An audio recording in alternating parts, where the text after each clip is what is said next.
This is Dr. Amelia Bueche, founder of This Osteopathic Life for the health of all things. As a specialist in neuromusculoskeletal medicine and osteopathic manipulative medicine, I have dedicated my professional career to the study of the intricate design of the human body and understanding how the structural components, nerves, muscles, and bones can influence the function of the entire system. Quality movement directly relates to quality health, and it's important to have the right tools for optimal strength, flexibility, and mobility. Through these videos, I lead you through clear and concise exercises that you can use to find optimal health through movement. It is important to note that while I am a physician, these videos do not constitute medical advice, nor do they replace the important relationship between you and your personal physician. Before beginning any exercise plan, it is important to consult with him or her to ensure these are the right exercises for you, your particular diagnoses, and your current state of health. Thank you for joining me, and let's get started finding best health through movement.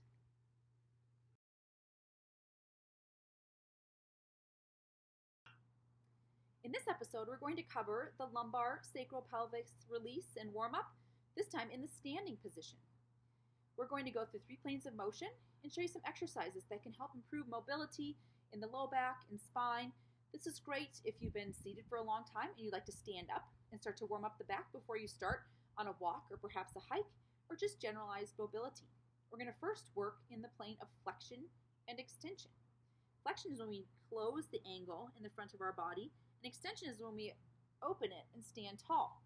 And from the side, that looks like rounding out the back, opening in through here, tucking the gut, tucking the pelvis under, and then standing tall with the pelvis and exaggerating that curve in the low back and standing tall.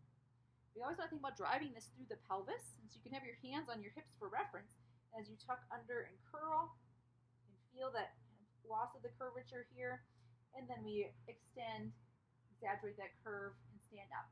You might think about the cat and cow in yoga here. It's important to try to find a neutral stance through the pelvis. Some of us have an exaggerated curve, and we have a lot more pressure down towards the front and some stress on these posterior joints in the spine. Some of us have this tuck under, kind of the no-butt syndrome, and that can also inhibit some of the muscles in our core and in our lower extremities. What we'd like to do is strike a balance and find that neutral pelvis. And so when you're doing this and going between extension and flexion, you want to see if you can end in that space where you're even, and you should feel like you're sitting evenly between your 2 sit bones and your pubic bone. So 2 sit bones in the back and the pubic bone in the front form a triangle. We want to have that sense of being level across the pelvis. That's the flexion and extension phase of our warm-up. We're then going to do side bending or lateral flexion. And what that looks like is closing the angle on one side of the body at a time and reaching the hand down. It might come towards your knee, coming back to the tall stand, and then going to the opposite side. Okay, at first, we'll just do it with the arms at the side. And what I'd like you to note is that I'm moving just in the lateral plane. So I'm not bending forward at all. I'm keeping myself nice and tall and just moving side to side as if I'm between 2 sheets of glass, and I'm committing to that plane of motion. If you'd like to enhance that stretch, you can allow the opposite arm to come up, and you reach like a ballerina arm as you side bend. You can get a little farther.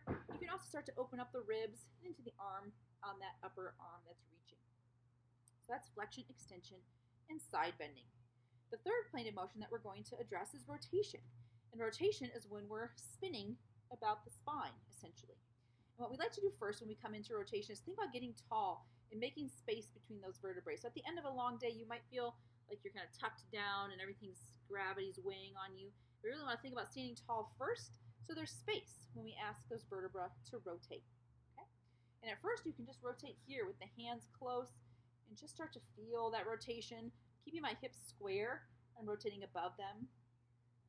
Then I can add some leverage and reach behind me and look, and I'll get a little farther. And my hips might go a little bit, but I'm really trying to keep them square so I can feel like I'm really getting a good spinal twist here. And then coming back, reaching behind, and coming back. Okay? So those are the 3 planes of motion you can address: flexion and extension, side bending, and rotation for a standing version of the lumbar, sacral, and pelvic mobility.